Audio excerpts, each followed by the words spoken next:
let's input this image with a ton of rain droplets throughout the image, and let's get it to remove all these droplets. Now that is impressive.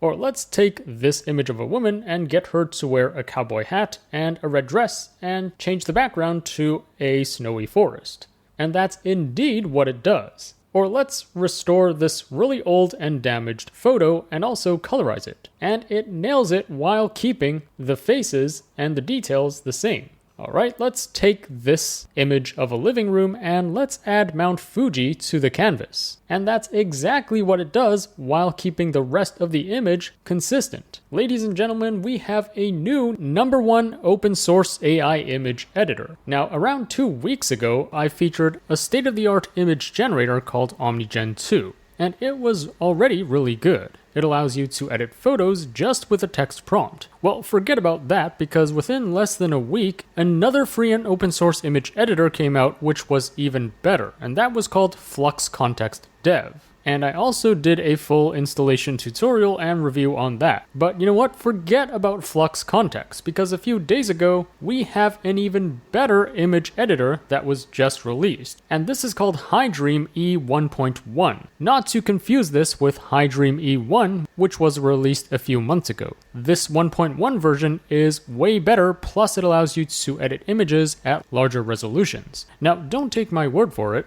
If you look at this independent leaderboard by Artificial Analysis, here is where users can blind test different image editors. And as you can see, HiDream E1.1 is over here, beating Flux Kontext Dev by over 60 ELO points, which is a huge lead. Notice that the top 3 models here are closed source and paid. So currently, HiDream E1.1 is the #1 free and open source image editor you can use right now. So in this video, that's exactly what we're going to go over. I'm going to show you step by step how to install this on your computer so you can run it for free for unlimited times offline. Let's jump right in. So really quickly, here are just some of their examples. I'm also going to show you some of my personal tests to show you what this can and cannot do. Now, like the other image editors I've featured on my channel before, this HiDream E1.1 also allows you to edit images just with a text prompt. So for example, let's say you have this input image. Well, you can prompt it to frame him as a masterpiece in an art museum and place him inside an ornate golden picture frame.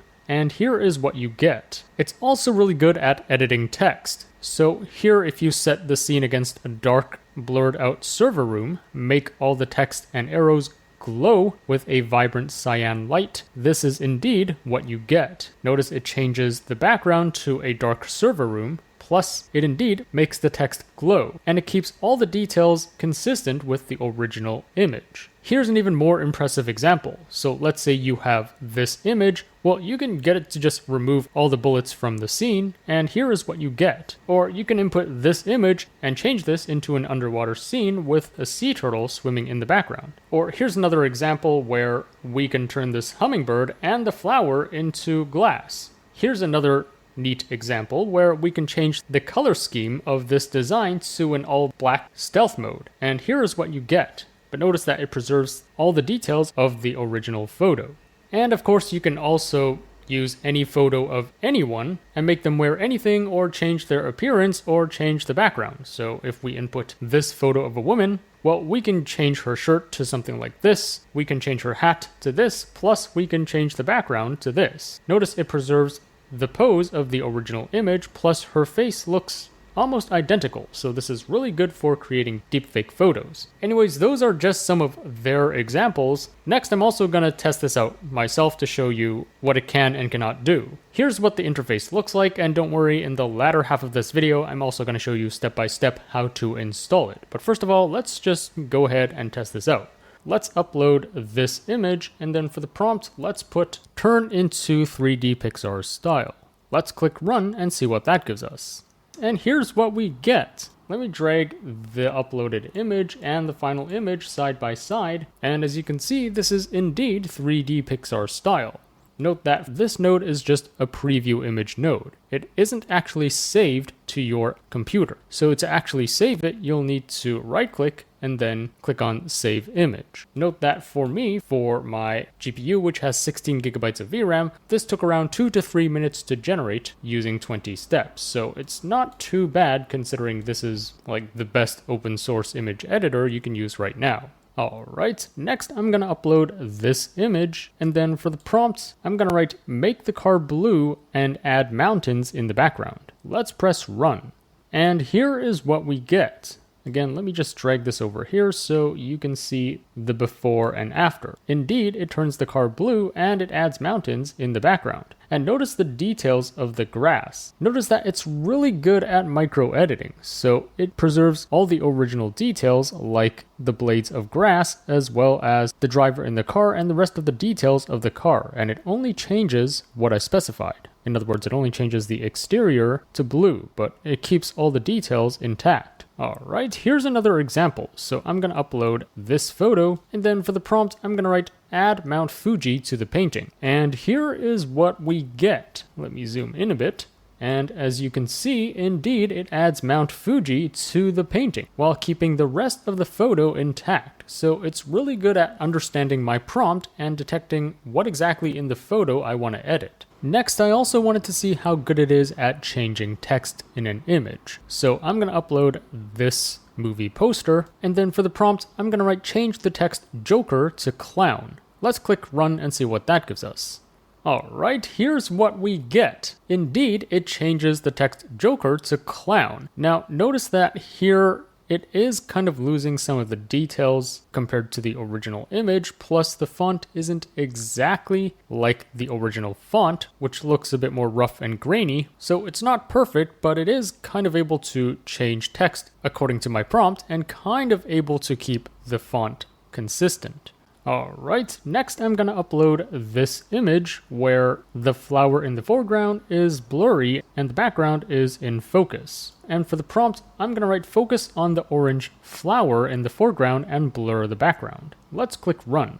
And here is what we get. Indeed, it focuses on the flower in the foreground while blurring the background. Very nice. Notice that the flower doesn't look exactly like the original flower, even if it was in focus, but it's pretty close. So again, it's not perfect, but it is pretty good at following my prompt. It does put this flower in focus while blurring the background. Or here's another example. I'm going to upload this image, and then for the prompt, I'm going to write remove the tattoos.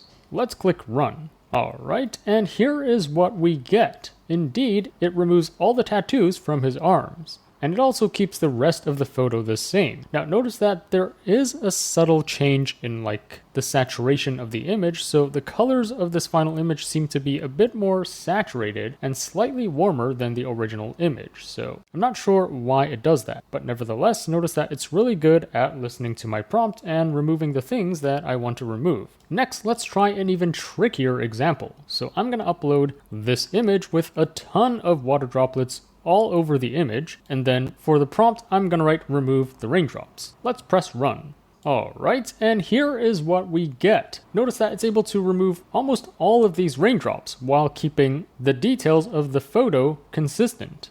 This is very impressive considering that, the raindrops are kind of spread everywhere throughout the image and there's a lot of details that are kind of hidden behind the raindrops. But the AI is kind of able to guess and extrapolate what this would look like without the raindrops. Very impressive. Now notice that for the output images, there tends to be some noise along the edges of the output image. Now you can easily crop this afterwards, but it's just a noticeable flaw with this workflow. I'm sure they're gonna fix this in a subsequent update, but for now in this workflow, there's like no way to adjust the aspect ratio or the resolution of the final image. So at least for now, there is some noise along the edges and you'll need to crop this out afterwards. Alright, next, let's try micro-editing a person. So here's the input photo of a woman in a city, and then for the prompt, let's get her to wear a cowboy hat and a red dress, and then let's also change the background to a snowy forest. Let's click run. And here is what we get. Indeed, it makes her wear a cowboy hat and a red dress, and it changes the background into a snowy forest. Plus, notice that her face remains the same. So this is great for creating deep fakes and,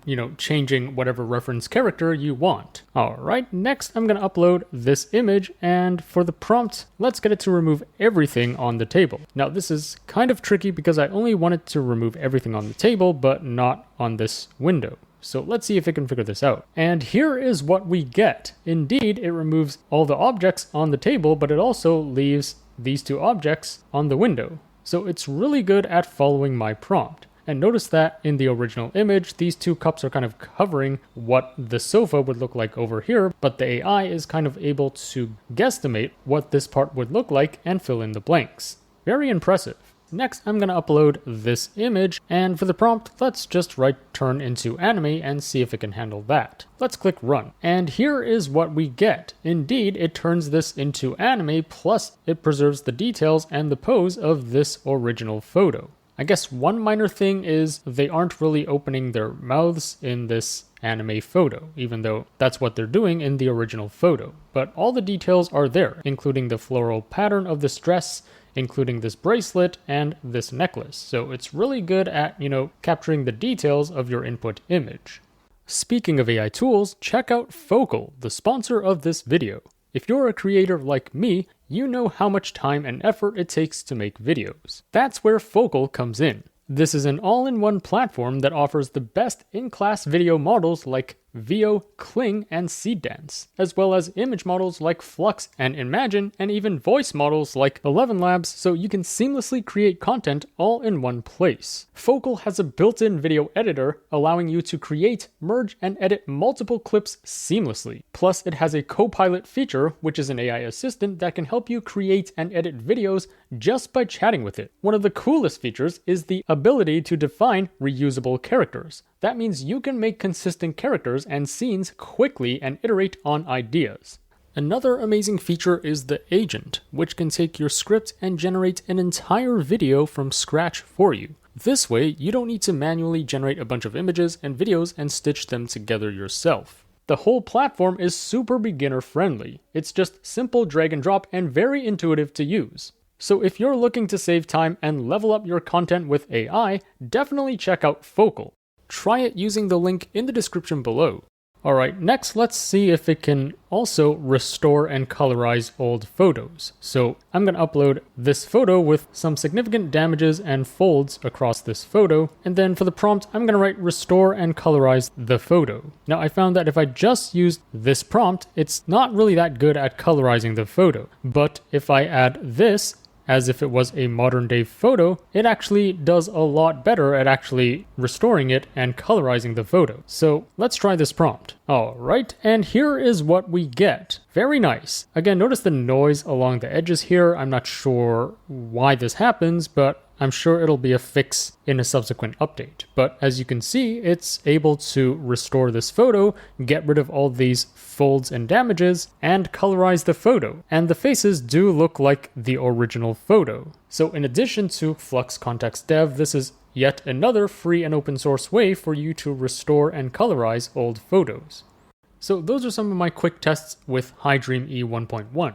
Next, let's go over how to install this so you can run it for free for unlimited times on your computer. Now, on the official HiDream GitHub repo, notice that they've released the latest HiDream E1.1 over here. Now, you could follow these instructions and use HiDream using this Gradio demo. However, if you don't have an insane amount of VRAM, you most likely will get an out-of-memory error, because this full version of HiDream is not quantized or compressed enough to run on most consumer-grade GPUs. So what we're going to do instead is run this in ComfyUI. Now, this tutorial assumes you already have ComfyUI installed. If you don't have ComfyUI, see this video for a full installation tutorial. Now, first of all, there are a few files and models you need to download before you can get this to work. So I'm going to link to this official HiDream Hugging Face page by ComfyUI. And in Files and Versions, if you click into the Split Files folder, notice that you need to download all of these into your ComfyUI folder. So first of all, in this text encoders folder, you need to download all of these. So let's click on this one, and this goes in your ComfyUI folder in models and then text encoders. So let's save this over here. Now similarly, we also need this clip-L safe tensors file, so let's also click download, and this one also goes in ComfyUI, in models, and then in text encoders. And then for Llama 3.1, let's also download this. Notice that this is over 9 gigabytes in size, so it's going to take a while to download. Let's click on this. And then this also goes in ComfyUI models and then text encoders. And then finally, we also need to download this, which is 5 gigabytes in size. And this one also goes in ComfyUI models and in the text encoders folder. But notice that I already have this here, so I don't need to download this again. Alright, after downloading all 4 of these into your text encoders folder, let's go back to the previous folder, and then next in this VAE folder, we also need to download this ae.safetensors file. So let's click on download, and this goes in ComfyUI, models, and then VAE. You can see that I already have this over here. Now, the final thing you need to download is, of course, the HiDream E1.1 model itself. So going back one folder in Diffusion Models, you can see that they've released the HiDream E1.1 model over here. Now, notice that this is 32 gigabytes in size, which means that roughly you'll need a bit more than 32 gigabytes of VRAM in order to run this, which is not ideal. Like even the 4090 cannot run this. So if you do have that much VRAM, then you can go ahead and download this. But if you don't, here are some quantized versions of HiDream 1.1 that were just released by this guy, ND911. Thank you for uploading these. And so down here, this person offers a ton of different variants of HiDream 1.1 depending on your VRAM size. So note that how this is named is there's like Q2, Q3, Q4, etc. This basically describes how quantized or compressed the model is. So Q2 would be super compressed. You can see it's very tiny. And then Q3 is slightly less compressed, so it's a bit larger, and then etc, etc. And if you go all the way to Q8, this is like almost 19 gigabytes in size. So notice that the more compressed the model is, the more sacrifice in quality you're gonna get. But you're gonna be able to fit this in lower VRAM. In general, you should download a model that's slightly smaller than the total VRAM you have. There's also L or M or S at the end of the name. That just stands for small, medium, or large. So you can see the smaller one is slightly smaller than the medium one, which is slightly smaller than the large one. So it's just a trade-off between size and speed and quality. If you want slightly higher quality, then I would go for the large version. Anyways, for me, since I have 16 gigabytes, I'm gonna download this Q5 one, which is 13 gigabytes. Let's click download, and this goes in ComfyUI, in models, and then in diffusion models. You can see that I already have this over here. All right, and that's pretty much it. Next, let's start up ComfyUI. So I'm gonna double click on this. All right, after loading up ComfyUI, you should see just the default workflow. Now, the first step is to click on Manager and actually press Update ComfyUI, because there might be some new nodes and dependencies that you need to have installed. So let's click on this. All right, so here we see that ComfyUI has been successfully updated. Let's click Close. And just to make sure we are using the latest version, let's exit this and restart ComfyUI again. All right, next we need to load the workflow for HiDream 1.1. Now, the nice thing is you don't need to build any of these nodes and noodles from scratch. The nice thing about ComfyUI is you can just drag and drop an existing workflow onto your interface. So going back over here in this Hugging Face folder by ND911, notice that they've included a workflow file for you to download. So let's click download, and you can save this wherever you want. I'm just gonna save it in my ComfyUI folder. All right, after saving this, I'm just gonna drag and drop my workflow onto my ComfyUI interface. And voila, everything is pre-built for you already. So let's go over all of these settings. Over here, this is the original model loader. But since we are using an optimized, more compressed model loader, we don't actually need this. Notice that this node isn't connected to anything. So we don't need to worry about this. And then over here is where you would select the models that you just downloaded. Make sure you do this for all of these models. So over here, let's click on this dropdown, and I'm gonna select this Q5 model, which I just downloaded. And then over here, let's select this ClipG HiDream model. And then for the second one, I'm going to select Clip L HiDream. For the third one, I'm going to select this T5XXL scaled. And then finally, for the fourth one, let's select this Llama 3.1 8B model. Remember, these files are basically what I downloaded into my text encoders folder. And then finally, for this VAE, let's also click on this dropdown and select ae.safetensors. Again, this is the file that I downloaded into my VAE folder. And that's pretty much it. Just make sure you actually select the models that you downloaded for each one of these. And then moving on to here is where you would enter your prompt, or basically how you want to change the image. And then down here is where you would upload the image. Now for the rest of these settings, I tend to leave them at the default, but let's just go over some important values really quickly. For the CFG, this basically controls how literally you want the AI to follow your text prompt. So for example, if you want to turn the image into line art, but it's not really turning the image into line art, you can try to increase this CFG value to see if it executes better.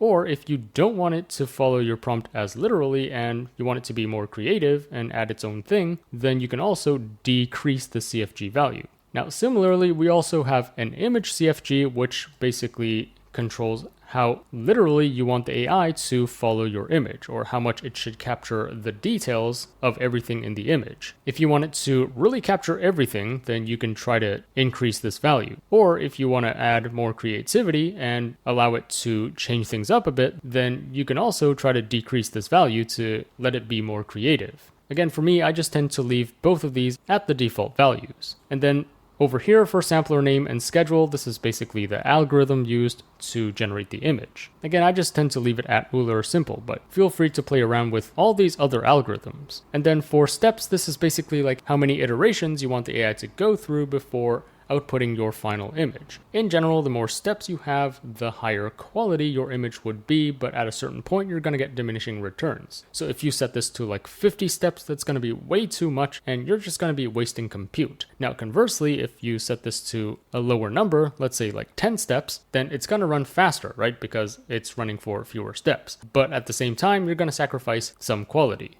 So it turns out that the default value of 20 steps is kind of the sweet spot between speed and quality. So again, I'm just going to leave this at 20 steps. And that's pretty much it. That's basically how you can use this interface. Pretty straightforward.